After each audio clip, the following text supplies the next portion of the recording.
Olá, caríssimos irmãos e irmãs, sejam bem-vindos a mais um áudio aqui da Liturgia da Palavra, neste momento que temos para meditarmos a Palavra de Deus, de forma diária, e rezarmos para este mês de julho nas seguintes intenções. O mês de julho é dedicado ao preciosíssimo sangue de Cristo, E vamos dar início rezando o Alma de Cristo. Na sequência, rezamos também pelas intenções do Santo Padre o Papa Francisco para o mês de julho, da Rede Mundial de Oração do Papa, pelos idosos. Rezemos pelos idosos que representam as raízes e a memória de um povo, para que a sua experiência e a sua sabedoria ajudem os mais jovens a olhar o futuro com esperança e responsabilidade.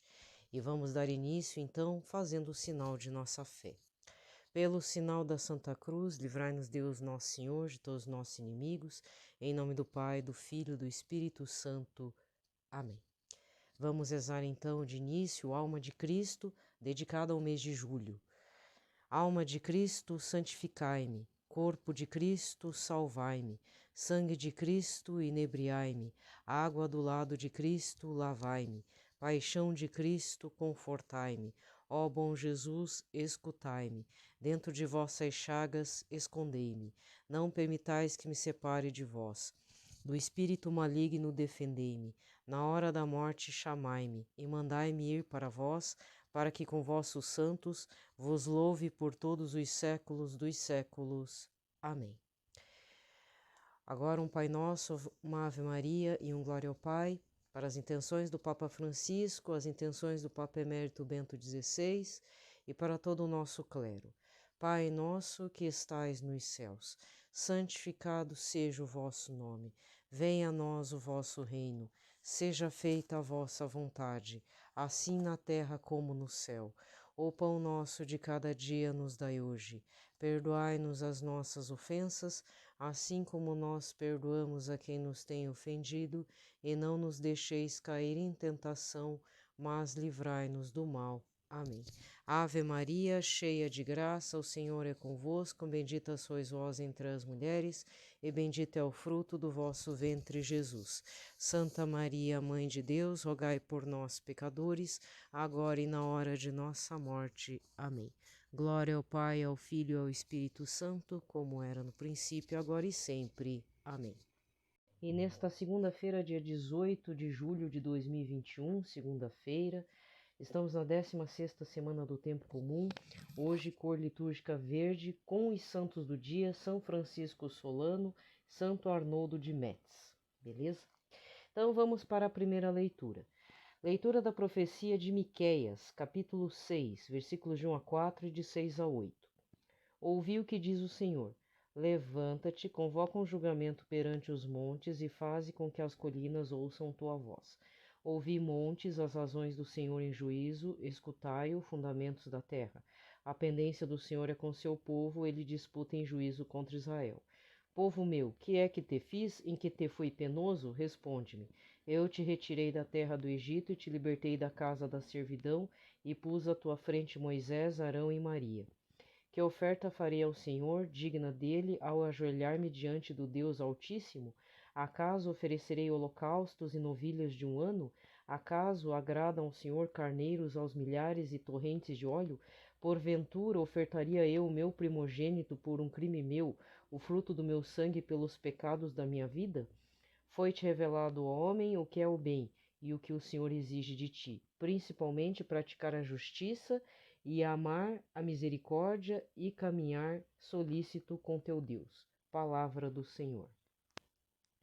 O responsório de hoje é o Salmo 49, com o refrão: A todo homem que procede retamente eu mostrarei a salvação que vem de Deus. Reuni à minha frente os meus eleitos, que selaram aliança em sacrifícios. Testemunho o próprio céu seu julgamento, porque Deus mesmo é juiz e vai julgar. A todo homem que procede retamente eu mostrarei a salvação que vem de Deus. Eu não venho censurar teus sacrifícios, pois sempre estão perante mim teus holocaustos. Não preciso dos novilhos de tua casa, nem dos carneiros que estão nos teus rebanhos. A todo homem que procede retamente eu mostrarei a salvação que vem de Deus. Como ousas repetir os meus preceitos e trazer minha aliança em tua boca? Tu que odiastes minhas leis e meus conselhos e deste às costas as palavras dos meus lábios. A todo homem que procede retamente eu mostrarei a salvação que vem de Deus. Quem me oferece um sacrifício de louvor, este sim é que me honra de verdade. A todo homem que procede retamente eu mostrarei a salvação que vem de Deus. A todo homem que procede retamente eu mostrarei a salvação que vem de Deus. Evangelho de hoje, Mateus 12, versículos 38 a 42. Naquele tempo, alguns mestres da lei e fariseus disseram a Jesus: Mestre, queremos ver um sinal realizado por ti.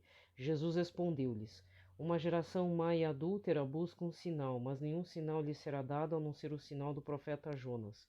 E com efeito, assim como Jonas esteve 3 dias e 3 noites no ventre da baleia, assim também o Filho do Homem estará 3 dias e 3 noites no seio da terra. No dia do juízo, os habitantes de Nínive se levantarão contra esta geração e a condenarão, porque se converteram diante da pregação de Jonas.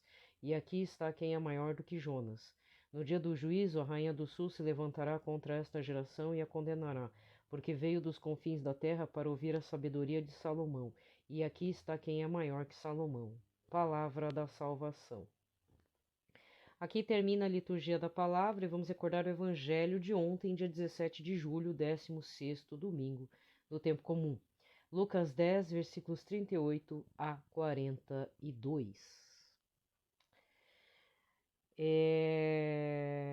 Eu tinha falado, né, na semana passada que eu não ia fazer a leitura do livro da Edith Stein até terça-feira. Mas você já deve ter reparado desde ontem que eu retornei com a leitura, tá? E eu vou acabar dando continuidade, tá? Então, assim, final de semana passou, tá tudo tranquilo, tudo em paz. Eu acho que era a secura do tempo, tava muito seco aqui, fazia quase um mês que não chovia. Aí, nesse fim de semana choveu, aí meu humor também melhorou um pouquinho, né? E já tá tudo certo, já passou, acabou a semana passada, né? É que vocês não entendem, assim, eu não quero explicar muito, porque deixa todo mundo atribulado. E eu penso assim que cada um de vocês e eu também, cada um de nós temos fragilidades humanas. Às vezes as fragilidades humanas acontecem por uma questão orgânica, né? Recentemente eu soube que o professor Felipe Aquino está passando por um processo de surdez, ele está perdendo, está tendo perda auditiva. Infelizmente, gente, com a idade, a gente vai perdendo algumas questões dos sentidos. Por exemplo, já não enxerga direito, já não ouve direito, já dá como direi, algumas demências da velhice, a menopausa vem, a andropausa vem, tá? Se você é jovem, tem 30 e poucos anos, você é um nenê ainda, tá? Mas depois dos 40, fica tudo difícil. É difícil pegar alguma coisa do chão, já trava a coluna. Até no caso, né, Wesley Safadão não tá ficando velho. O que tá acontecendo é que ele prefere dar prioridade à agenda absurda de shows, que ele foi deixando as hérnias de disco, né? O que aconteceu? Deu problema neurológico. Ó, como é que é o negócio. Pensa que, porque afeta tudo, o sistema nervoso, são ramificações intensas que não estão só na cabeça. O sistema nervoso central e tudo está interligado aqui com a coluna, né? Então tá tendo problema neurológico, vocês viram a notícia? Pois é. O do professor Felipe Aquino, ele mesmo fez um vídeo dizendo que acho que ele colocou aqueles aparelhos auditivos. Olha, eu vou dizer o seguinte por experiência de alguns parentes. Procure um bom local para fazer o aparelho auditivo, mas o aparelho auditivo não é que nem usar óculos. Usar óculos é fácil, tá? Usar óculos você enfia na cara, só faz os ajustes lá. Uma vez eu fiz um óculos, estava torto, a lente, nossa, me dava dor de cabeça. É muito mal feito o local onde eu fiz. Horrível. Foi muito mal feito. Por isso que é importante você também pegar um local com qualidade, né? Ai, desculpa. Foi mal, gente. E aí, então, mas assim, colocar óculos é fácil. Você coloca o óculos. Ai, gente, eu tô com uma irritação na garganta. Você coloca o óculos e já enxerga. O aparelho auditivo não é assim. Ele é que nem um rádio. Então você tem que aprender a ouvir com aquilo, tá? Mas feitos os ajustes, melhora um pouco a situação. Se não, desculpa falar, né, gente? Vocês têm que se conformar com a vida. O que eu mais vejo é gente inconformada. Ah, eu tô gripado. Ah, eu tô com dor. Ah, eu tô com hernia de disco. Ai, porque morreu fulano de tal. Ai, porque... É tudo ai, ai, ai, ai, ai. Ai, parou. Você é assim? Eu era assim. Não sou mais. Tento não ser, né? Tento não ser. Quer dizer, eu sou ainda, né? Porque eu fico atribulando vocês. Mas é que chega julho, essa semana, a metade do mês me dá agonia. Esse ano, eu não sei, Deus foi tão bom comigo, Jesus foi tão bom, Nossa Senhora também foi tão boa comigo, que olha, foi assim, mas tive atribulações externas, né? Sabe, cachorro fora da tua casa começa a te perseguir, latir, é, ele não é da sua casa, quer entrar na sua casa, aí fica fazendo barulho, sabe? Sabe? Cachorro fora da casa, fora do portão. Pois é, eu posso não ter tido atribulações internas como eu sempre tive nesse período do ano, mas aconteceram situações externas querendo tirar minha paz, bem nessa semana passada. Aí eu tô administrando da melhor forma que eu posso e infelizmente fechando a porta para que eu não quero. Meio que dando umas expulsadas mesmo. Cada um de vocês sabe onde é que o calo aperta, né? Pois é. Então são coisas que às vezes a gente precisa resolver e aparece bem naquela fase que você não quer se estressar, né? Pois é. Tá bom? Então, feito as explicações, já passou. Também se eu tiver algum atribulamento, faz parte.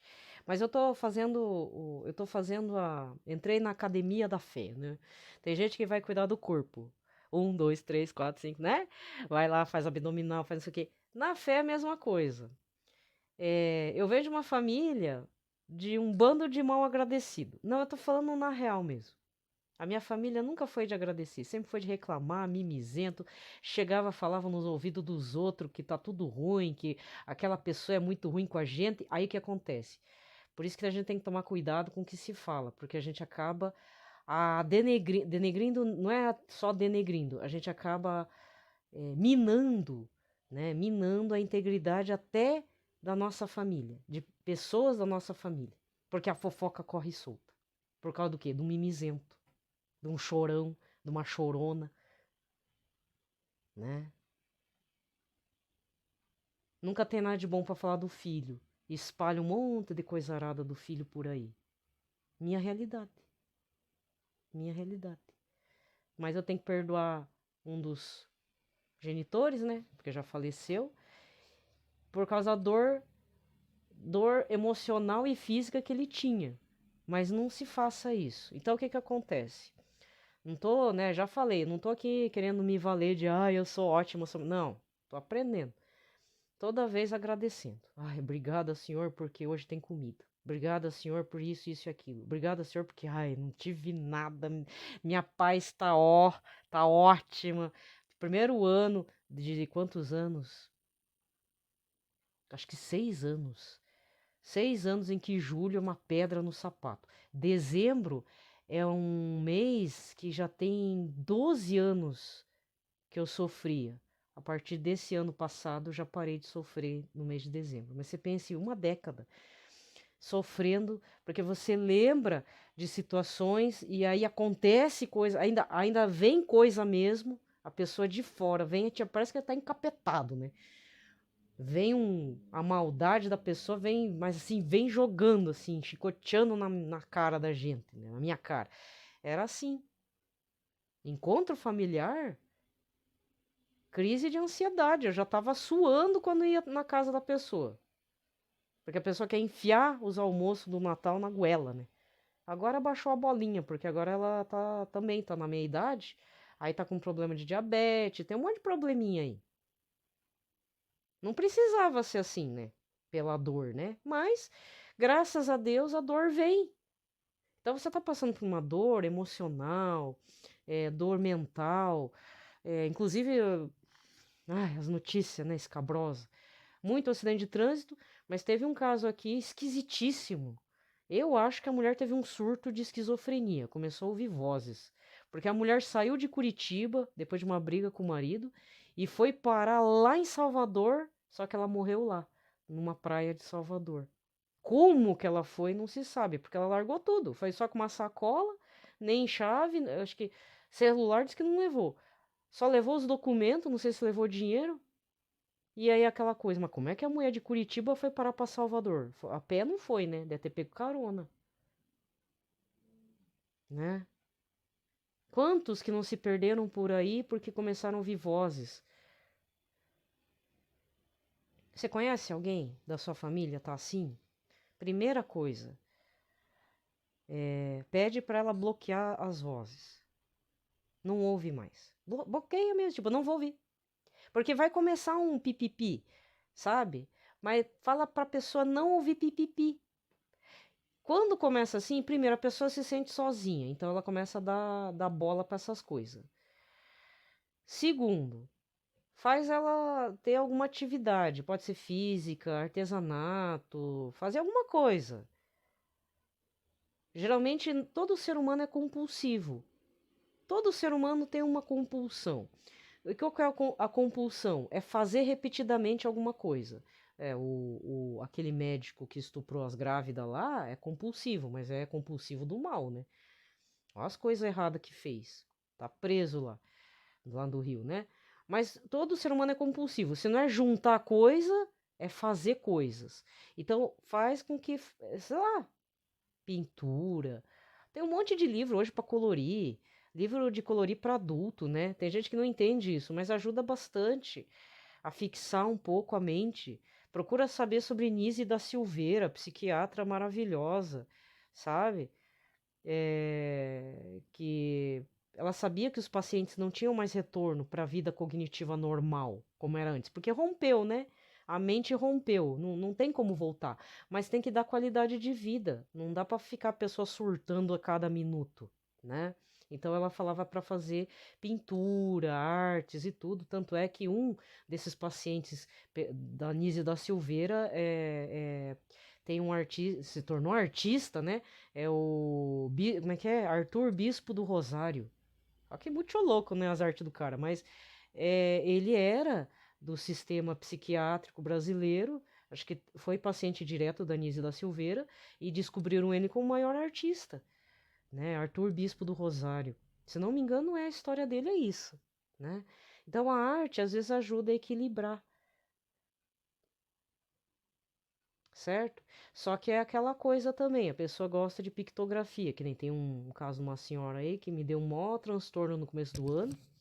Ainda pedi orações para ela, Dona Amália, ainda peço, por favor. É meio que vizinha, meio longe, mas é vizinha. E ela é uma artista plástica, assim, não sei se ela fez curso, faz quadros assim muito lindos, a óleo. Só que, gente, tinta a óleo e o quadro branco é que nem uma outra colega minha do tempo da faculdade que fez Belas Artes dizia: é muito caro ser artista no Brasil. Você compra aquela tela branca? Cara, tudo bem, terminou, mas e aí? Então, essa outra minha colega dizia: eu mando. A única coisa que ela não sabia fazer era o esquadro, a moldura de madeira que ela mandava fazer.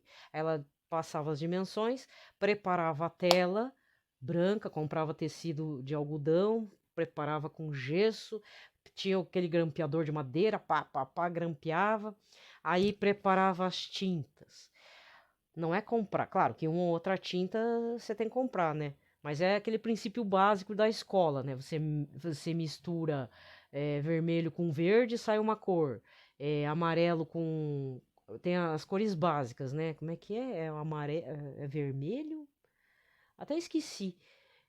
Mas tem três cores básicas, que aí você faz as misturas e sai as nuances, né?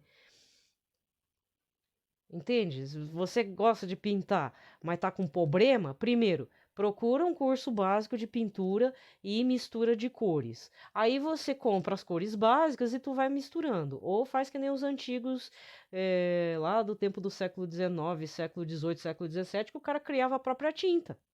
Aí se intoxicava, desculpa, intoxicava lá, né? Muitos pintores se intoxicavam porque misturava mercúrio, misturava chumbo lá no óleo, na aquarela lá, e o cara ficava intoxicado com metais pesados, né? Porque o chumbo dá uma coloração azul linda.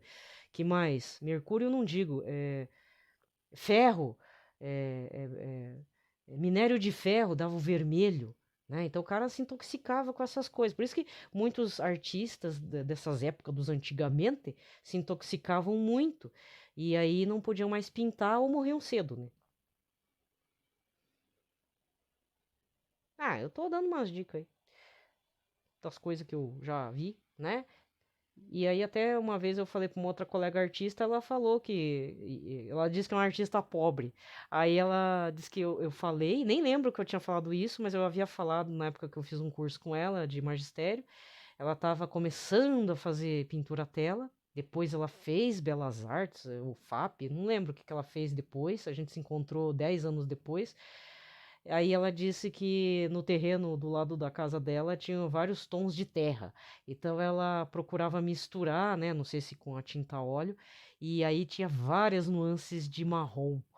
Né? Ela tinha feito uma descoberta, ela mesma tinha feito, a partir do que eu tinha comentado. Não que né, eu sempre falo assim, mas fica a critério da pessoa. Você quer ouvir, quer fazer uma experiência, mas é assim, eu não tenho experiência de pintura, mas eu gosto muito de pintura, gosto de apreciar uma tela, mesmo que seja uma fotografia, né? Saber detalhes do pintor. Eu tenho assim.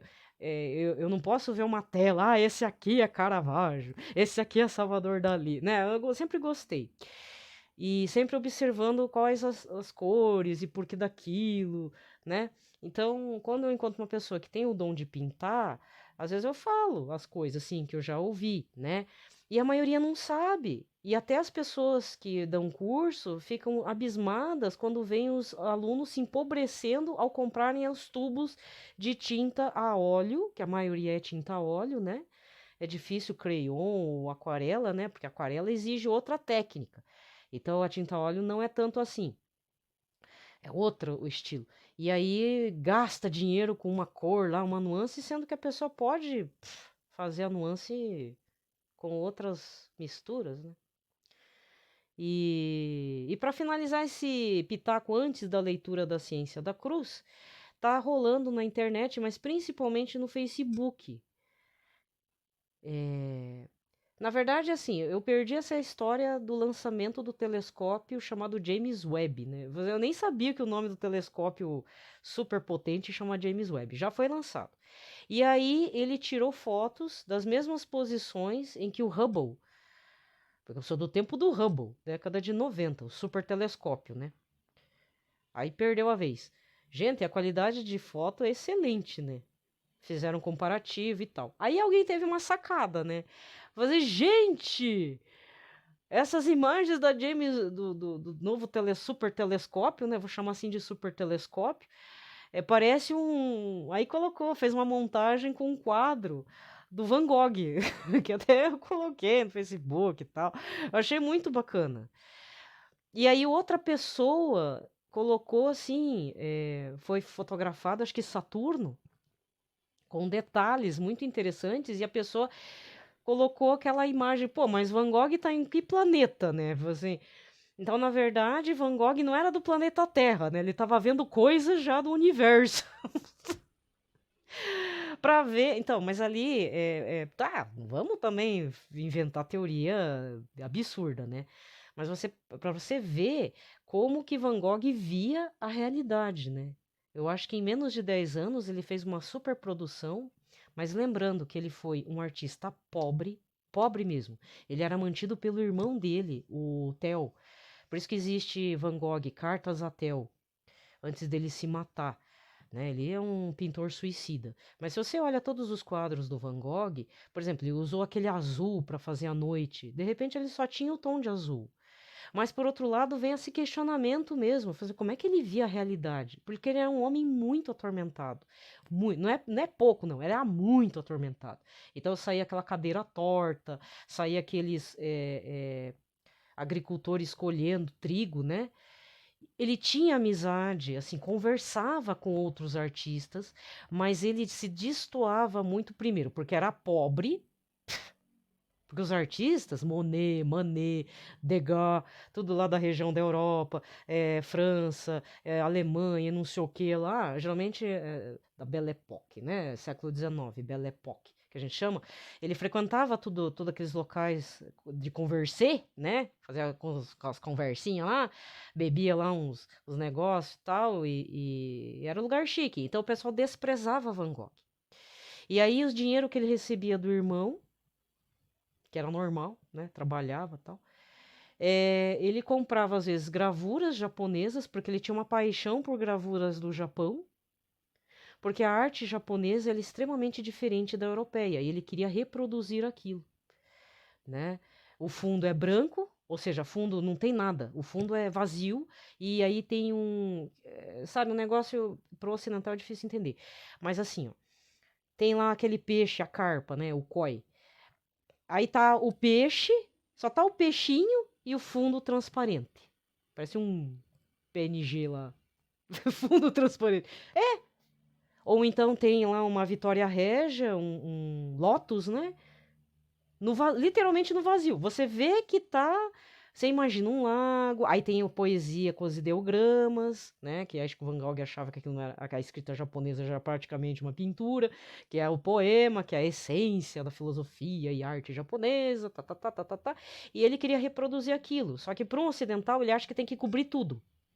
Pode reparar. O ocidental acha que tem que pintar toda a tela. Tudo. Não tem um fundo transparente.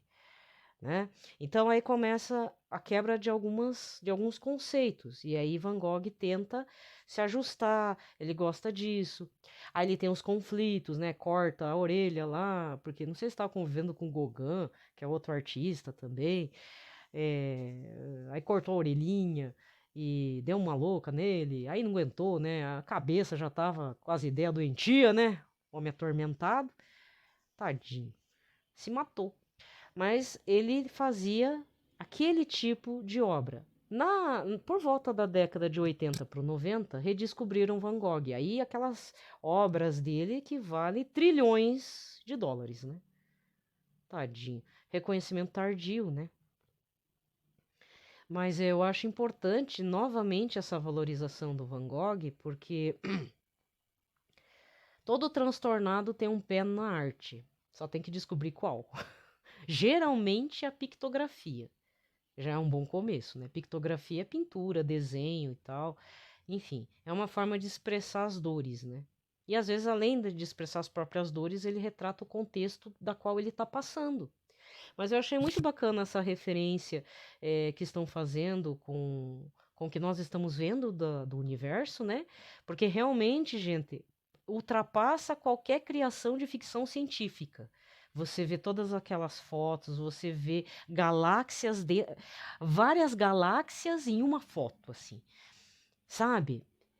Já viu aquela foto com várias galáxias? É de quebrar a cabeça mesmo, é da gente surtar, é da gente pirar mesmo, né? Você não vê um planetinha, você vê várias galáxias no fundo preto, assim.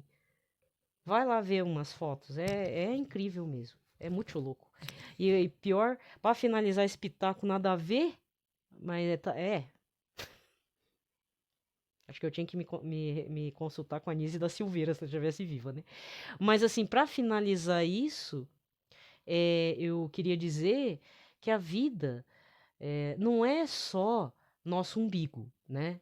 Existem muitas coisas fora, o universo muitas vezes tem a oferecer, mas o que eu fico muito indignada ainda é a forma tacanha como cientistas e o próprio ser humano, porque assim, os cientistas são bancados por, tipo, Elon Musk da vida, né? Um cara bilionário, certo? O que eles falam? Será que existe vida fora da Terra? Ai, não, não, não, não, para tudo, gente. Não, a gente já tá acabando o planeta Terra. O cara quer acabar com outro ponto da galáxia? Não, não, não, não, não, não, não, não, não, não, não, não. Chega. Vamos parar por aqui, né? Se tem, eu acredito que sim, mas não é da forma como nós imaginamos. Não é como é lá no Star Trek, no Star Wars, principalmente Star Trek, que visa muito essa questão científica e revolucionou nossas vidas, né? Celular, porta que abre e fecha com sensor fotoelétrico, papapá, sabe aquelas coisas? Então, só não conseguimos resolver ainda a questão do teletransporte, que seria uma ótima, né? Nossa, não ia ter problema de transporte, né? Porque o teletransporte está aí para quem quiser, não é verdade? Mas tem de tudo. Tudo que eles pensaram, até exame médico de que é não invasivo, também tem, né? Hoje em dia, não é? Beleza. Mas eu acho que esse é um pensamento colonizador tacanho do ser humano. Não adianta a gente ver numa foto várias galáxias, porque olha só, para mim, por exemplo, pensa comigo. Você vê aquela foto de várias galáxias, várias. Aquilo lá não é planetinha, não.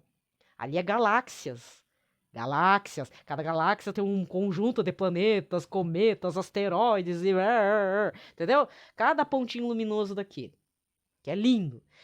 Aí eu vejo e penso, eu sou uma pulga perto dessa criação do universo que Deus nos concedeu, né? Eu penso assim. Aí vem um outro cara e pensa, meu Deus, há muitos pontos da galáxia para se conquistar. Que besta! Que besta! Porque quando a pessoa fala, será que existe vida em outros planetas? Ele quer conquistar. Ah, gente, já não basta ter feito o que fez com os índios, com outras populações endógenas, não, populações autóctones, né, de várias partes do planeta. Os holandeses lá como é que é, na Indonésia, não é isso? Eu fiquei até admirada, gente, eu nem sabia que o holandês tinha conquistado a Indonésia. E aí tem os descendentes dessa população mestiça. E para saber onde tem, é aqui em Castro, é aqui no Paraná. Tem uma cidade bem próxima aqui nos Campos Gerais, que a gente chama que Campos Gerais é para depois de Curitiba. É, é Castro. Eu sei que tem um reduto de imigração holandesa, mas não só holandesa. Na época da Segunda Guerra, vários descendentes holandeses casados com mulheres do Oriente lá, dessa ilha, dessa região, também vieram para cá. E aí há uma mistura de sabores. A alimentação é diferenciada, não é só meramente holandesa. Ela tem o holandês com o indonésio lá. Eu nem sabia, gente. Aí eu vi um programa esses tempos aqui do Paraná falando, meu queixo caiu. Eu falei, gente, miscigenação assim nunca tinha visto. Tá aqui pertinho de mim. Quem mora aqui em Curitiba vai lá conhecer. Além da cultura e comida holandesa tradicional, tem os holandeses que vieram das ilhas ali da Indonésia e tal, e são mestiços. Geralmente, homens holandeses casavam com as moças lá de lá, né? Eu tô falando porque isso é uma situação, mas existem outras, né? Aqui no Brasil também, no período das grandes navegações, na China, Indochina, que atualmente é Vietnã. Vietnã do Norte e Vietnã do Sul, né? Antigamente chamava-se Indochina, possessão francesa. Certo? Então ali também houve várias violências. Por conta do quê? Conquistar. Não é só conquistar tempero. Que a primeira das coisas é isso: conquistar tempero, conquistar seda, conquistar ouro, né? Prata. Certo? Aí vem um cara. Não, a hora que falaram, será que existe vida em outro planeta? Cara, olha o pensamento humano mais baixo. Vamos conquistar, montar o Império Intergaláctico. Quer me chamar de mente doentia? Desculpa, mente doentia pra mim é o ser humano não evoluído. Né? Por que eles mandam tanto telescópio pra fora? É o que se fala, é o que se já imaginou nos roteiros de Hollywood, né? Blade Runner, primeiro Blade Runner, que a Terra vai ficar como lixão dos ricos, porque os ricos vão pegar as naves espaciais e ó, vai embora, os bem poderosos, sabia? Não, não se descubra local igual à Terra, não. Ai, não, a gente não precisa saber que tem vida fora, não. Por quê? Por causa disso. É, filme velho, né? Mas ali é o apocalipse, é o caos humano. A Terra é um lixão, onde moram androides, androides humanoides, um monte de gente pobre e miserável. Tá todo mundo no escuro, porque aí já efeito estufa, mais um monte de poluição. E na época, quem estava dominando culturalmente seria os japoneses, né? Olha as ideias, né?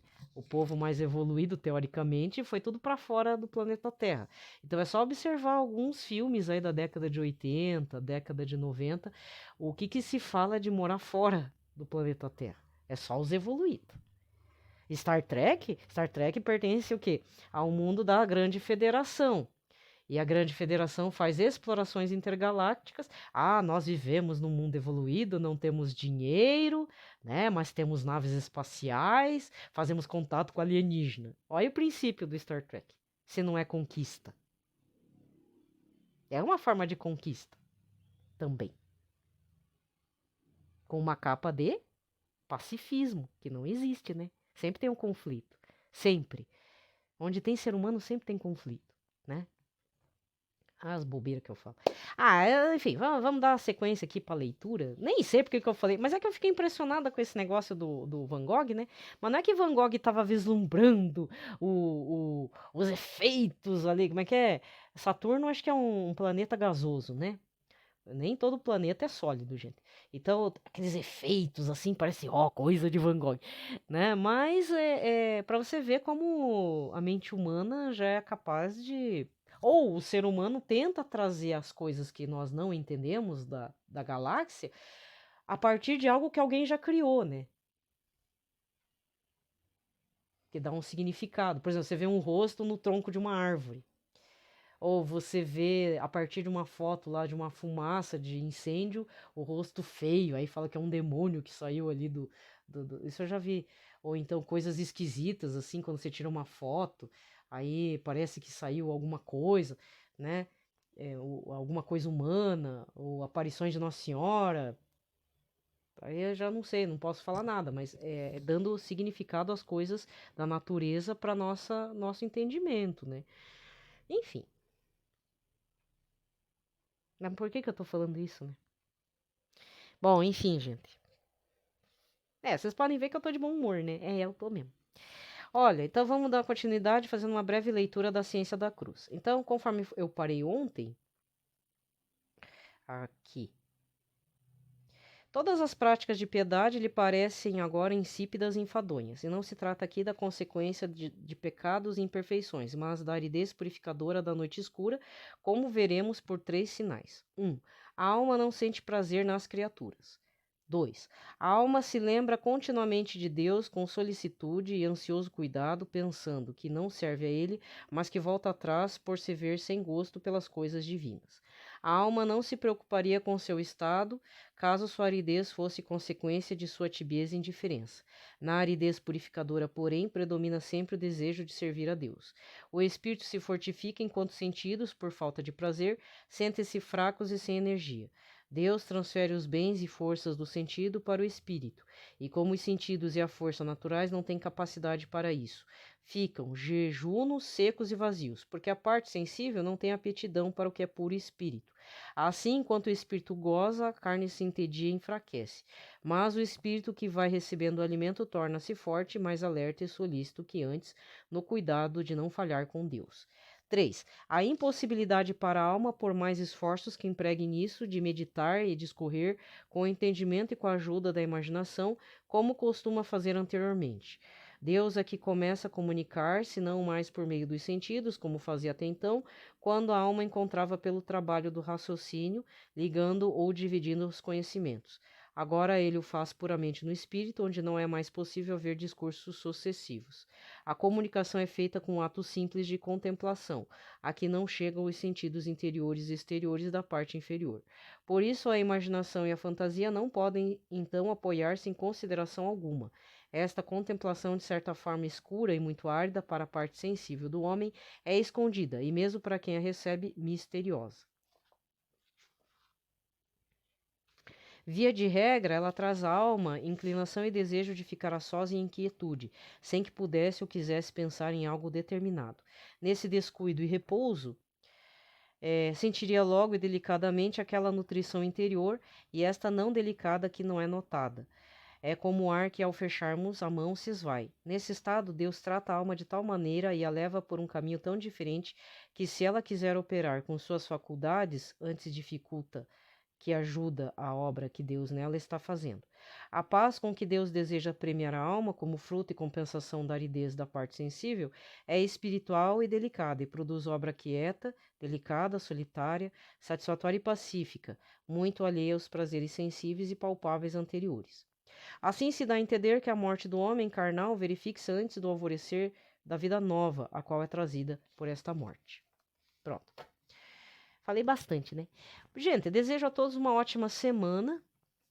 Nem sempre, ó, eu falo o seguinte, eu vejo muito perfil bobinho assim na internet, porque chega uma hora que é muito assunto, fora que, desculpa falar, não sei se está acontecendo com vocês,